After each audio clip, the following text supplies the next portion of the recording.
नमस्कार दोस्तों, India speaks daily के फॉरेन न्यूज बुलेटिन में आपका बहुत बहुत स्वागत है। मैं हूं आपके साथ रति अग्निहोत्री। इस बुलेटिन में हम आपको लगातार जानकारी देते रहेंगे देश और दुनिया से जुड़ी तमाम खबरों के बारे में कि किस प्रकार से विश्व के भूराजनीतिक समीकरण तेजी से बदल रहे हैं और इन बदलते हुए समीकरणों के बीच भारत कितनी महत्वपूर्ण भूमिका निभा रहा है। तो शुरुआत करते हैं आज के बुलेटिन से, और आज के बुलेटिन में हम एक ही खबर पर फोकस करेंगे। एक ही जो बहुत ही महत्वपूर्ण खबर है वो हमारी आज के बुलेटिन की केंद्र बिंदु रहेगी, और हम बात कर रहे हैं ब्रेक्सिट की, जो कि इस वक्त विश्व का सबसे महत्वपूर्ण मुद्दा है। तो ब्रेक्सिट को लेकर बड़ी खबर यह है कि ब्रिटेन और यूरोपीय संघ के बीच एक समझौता हो चुका है ब्रेक्सिट को लेकर, और ये समझौता जो है ये काफी लंबे समय से खटाई में पड़ा हुआ था। काफी लंबे समय से ये समझौता हो नहीं पा रहा था, और बल्कि ऐसा मान लिया गया था कि जो 31 दिसंबर की जो समय सीमा निर्धारित की गई है ब्रिटेन और यूरोपीय संघ के बीच समझौते तक पहुंचने के लिए, वो समय सीमा पार हो जाएगी, लेकिन कोई डील होती नहीं दिख रही थी, और ऐसा माना जा रहा था कि नो डील के साथ ही ब्रेक्सिट को आगे बढ़ना पड़ेगा। लेकिन अब ब्रिटेन और यूरोपीय संघ के बीच एक डील हो चुकी है। एक डील का जो ब्लूप्रिंट है वो तैयार कर लिया गया है, जो कि एक अहम बात है। हालांकि इस समझौते पर अभी यूरोपीय संसद की मुहर लगनी बाकी है। जब बहुत से यूरोपीय देश इस समझौते को अपनी स्वीकृति दे देंगे, तभी ये समझौता औपचारिक तौर पर माना जाएगा और तभी ये कार्यान्वित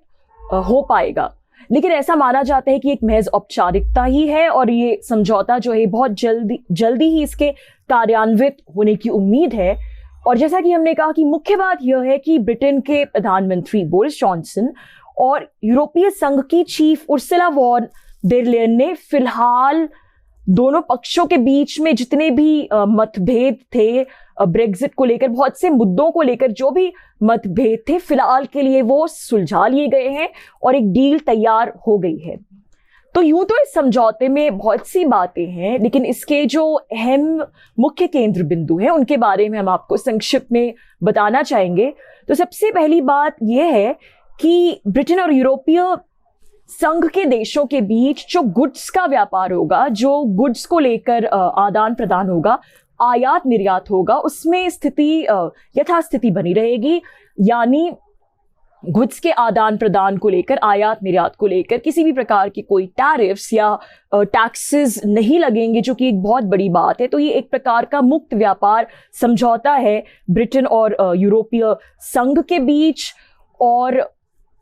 ये जो है ये एक तरह से इस समझौते से राहत की सांस ली है ब्रिटेन और यूरोपीय संघ दोनों ने, क्योंकि वही यथास्थिति बनी रहेगी। जैसा ब्रेक्सिट के पहले चलता था वैसे ही चलता रहेगा।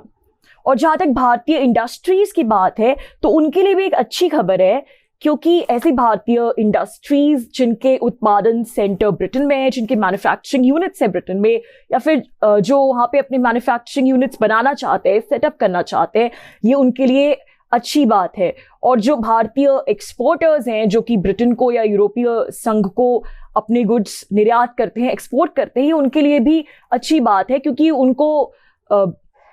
किसी भी नए कानूनी दावपेच से उलझना नहीं पड़ेगा और उनके लिए भी यथास्थिति बनी रहेगी। तो कुल मिला के ये जो गुड्स को लेकर कोई टैक्सेस नहीं लगेंगे, कर नहीं लगेंगे, ये भारत के लिए भी एक अच्छी बात है, सकारात्मक खबर है। और दूसरी बात है कि जहां तक सर्विस सेक्टर का सवाल है, तो इस क्षेत्र में समझौते के तहत बहुत से परिवर्तन हुए, बहुत सी तब्दीलियां हुई हैं, और इन परिवर्तनों से भारत को भी फायदा पहुंच सकता है, क्योंकि इस समझौते के तहत अब यूरोपीय देशों, जो यूरोपीय संघ के जो मेंबर देश है, सदस्य देश है, और ब्रिटेन के बीच में जो लोगों का बहुत ही मुक्त रूप से आवागमन था, जो कि इस प्रकार से एक स्थिति थी ब्रेक्सिट से पहले कि यूरोपीय संघ के देशों का कोई भी व्यक्ति ब्रिटेन में आके कहीं भी रह के काम करना शुरू कर सकता है, अपना बिजनेस सेटअप कर सकता है, और ऐसे ही ब्रिटेन के लोग भी यूरोपीय संघ के किसी भी देश जाके कहीं भी काम करना शुरू कर सकते हैं, अपना उद्योग स्थापित कर सकते हैं, और इसके लिए उन्हें किसी भी प्रकार के रेड टेपिज्म से ब्यूरोक्रेसी से गुजरने की जरूरत नहीं होती, ना ही उन पर कोई नियम कानून अलग से लागू होते हैं, क्योंकि ये सारा एक क्षेत्र था। लेकिन अब ये जो यथास्थिति है ये बदल गई है और अब ऐसा नहीं हो पाएगा। तो लोगों का जो एक प्रकार से जो मुक्त रूप से वो उन्हें जो काम करने की स्वतंत्रता थी यूरोपीय संघ के लोगों को ब्रिटेन में, और ब्रिटेन के लोगों को यूरोपीय संघ में वो स्वतंत्रता छिन गई है, उस पर कई पाबंदियां लग गई हैं। अब तो ये भी जो है विशेषज्ञों के अनुसार बहुत से जो भारतीय सेक्टर्स हैं, स्पेशली भारत के सर्विस सेक्टर के लिए ये एक फायदे का सौदा साबित हो सकता है, खासकर कि आईटी सेक्टर के लिए, R&D यानी रिसर्च और डेवलपमेंट सेक्टर के लिए, आर्किटेक्चर और फाइनेंशियल सर्विसेज सेक्टर के लिए फायदेमंद हो सकता है भारत में, क्योंकि इन सेक्टर्स के लिए जो भी प्रोफेशनल्स की ज़रूरत होती है, अभी तक ब्रिटेन उसकी जो पूर्ति है, उन प्रोफेशनल्स की जो पूर्ति है वो यूरोपीय संघ के देशों से करता था। लेकिन अब चूंकि ऐसा इतना आसान नहीं रह जाएगा ये करना, तो जो इन सेक्टर से संबंधित जो भारतीय कंपनियां हैं जो ब्रिटेन में हैं, या जो ब्रिटेन में अपना बेस स्थापित करना चाहती हैं, या फिर जो भारतीय प्रोफेशनल्स हैं इन सेक्टर से संबंधित, उन्हें फायदा पहुंचने की उम्मीद है, उन्हें फायदा हो सकता है। और तीसरी बात है कि यूरोपीय संघ और ब्रिटेन के बीच में रक्षा के क्षेत्र में जो साझेदारी है उसे लेकर भी कुछ तब्दीलियां हुई हैं। रक्षा क्षेत्र से संबंधित, सुरक्षा क्षेत्र से संबंधित जो भी जरूरी महत्वपूर्ण डाटाबेस हैं, अब उन्हें ब्रिटेन तभी एक्सेस कर पाएगा जब उसे यूरोपीय संघ से अनुमति मिले। औपचारिक तौर पर उसे एक अनुमति पत्र लेना पड़ेगा, और अब तक जो हालात थे, अब तक ब्रिटेन ऑटोमेटिकली ही इन डाटाबेसेस को एक्सेस कर सकता था, उसे किसी भी प्रकार की अनुमति की जरूरत नहीं थी। लेकिन अब ऐसा नहीं रहेगा। और इसके अलावा जो यूरोप की महत्वपूर्ण एक अंतर्राष्ट्रीय पुलिस बॉडी है इंटरपोल, अब ब्रिटेन औपचारिक तौर पर उसका सदस्य नहीं रहेगा। हालांकि जो इंटरपोल का जो मुख्यालय है, जो वहां के हेडक्वार्टर्स है, वहां पर जो ब्रिटेन की मौजूदगी है वो किसी ना किसी रूप में बनी रहेगी जरूर। तो यूं तो इस डील में बहुत सारी बातें हैं, लेकिन जो कुछ जरूरी बातें हैं वो हमने आपके सामने रख दी। और जैसा कि हमने कहा कि जहां तक भारत का सवाल है, तो भारत के लिए जो स्थिति रहेगी वो फायदे की ही स्थिति रहेगी, लाभ की ही स्थिति रहेगी इस ब्रेक्सिट डील से। और इस समय जब इतनी बड़ी विश्व स्तरीय यह डील हुई है, यह समझौता हुआ है ब्रेक्सिट को लेकर, तो इस समय बहुत सारे विशेषज्ञ, बहुत सी मीडिया रिपोर्ट्स इसको लेकर भारत को ये नसीहतें भी दे रहे हैं कि भारत को कोई भी कुछ भी समय बर्बाद नहीं करना चाहिए, और बहुत ही जल्दी से भारत को अतिशीघ्र यूरोपीय संघ और ब्रिटेन के साथ मुक्त व्यापार समझौते कर लेने चाहिए। लेकिन जैसा कि हमने पहले भी कहा है, भारत को ऐसे किसी भी समझौते में पड़ने के लिए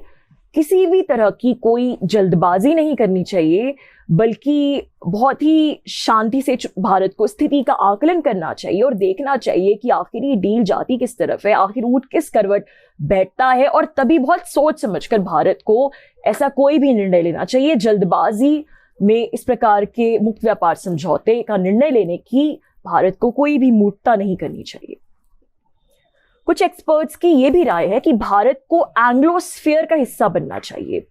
यानी यूरोपीय संघ से अलगाव के बाद इन एक्सपर्ट्स का मानना है कि ब्रिटेन अब ऐसे देशों के साथ अपना सानिध्य बढ़ाएगा, ऐसे देशों के साथ अपने जो संबंध है उन्हें सशक्तिकरण की तरफ ले जाएगा जहां अंग्रेजी भाषा का बहुत महत्व है, जिन देशों में अंग्रेजी भाषा का वर्चस्व है। तो यूं तो ये जो एंग्लोस्फीयर है, इस मॉडल के तहत बहुत सारी ग्रुपिंग्स पहले से ही मौजूद है, जैसे कॉमनवेल्थ कंट्रीज की ग्रुपिंग है जिसमें ब्रिटेन की ऑस्ट्रेलिया, न्यूजीलैंड सरीखे देशों के साथ साझेदारी है, इन देशों में जहां अंग्रेजी मूल भाषा है। लेकिन इन एक्सपर्ट्स का मानना है कि जो भारत जैसे देश हैं, जो एक उभरती हुई अर्थव्यवस्था है, जहां पे अंग्रेजी भाषा का महत्व बढ़ रहा है, या जहाँ पे व्यावसायिक तौर पर अंग्रेजी भाषा बहुत महत्वपूर्ण बन गई है, उन देशों को भी अपने आप को एंग्लोस्फीयर का हिस्सा बनाने की चेष्टा करनी चाहिए, बल्कि दिखाने की चेष्टा करनी चाहिए कि उस एंग्लोस्फीयर का हिस्सा है, और इस ग्राउंड पर ब्रिटेन के साथ अपने संबंध मजबूत करने चाहिए। लेकिन हमारा मानना है कि भारत को ऐसे किसी भी एंग्लोस्फीयर का हिस्सा बनने की कोई आवश्यकता नहीं है, क्योंकि भारत की अपनी संस्कृति है, अपनी पहचान है और आगे आने वाले समय में वैश्विक मंच पर भारत की स्थिति जितनी भी मजबूत होगी, जिस प्रकार से भी भारत वैश्विक मंच पर अपनी स्थिति और भी ज्यादा मजबूत करेगा, सशक्त करेगा, उसमें हमारा मानना है कि भारत की अपनी संस्कृति का, भारत की अपनी भाषाओं का, क्षेत्रीय भाषाओं का, हिंदी का बहुत महत्वपूर्ण योगदान रहेगा। और इसीलिए भारत को इस प्रकार से अपने आप को किसी एंग्लोस्फीयर का हिस्सा दिखा के ब्रिटेन के साथ संबंध बनाने की कोई जरूरत नहीं है। भारत को अपनी शर्तों पर अपनी पहचान के साथ ब्रिटेन के साथ या फिर यूरोपीय संघ के साथ अपने संबंध मजबूत करने चाहिए, अपनी पहचान को ताक पर रखकर नहीं। तो दोस्तों, आज के लिए बस इतना ही। बहुत जल्द आपसे फिर मुलाकात होगी, तब तक के लिए नमस्कार।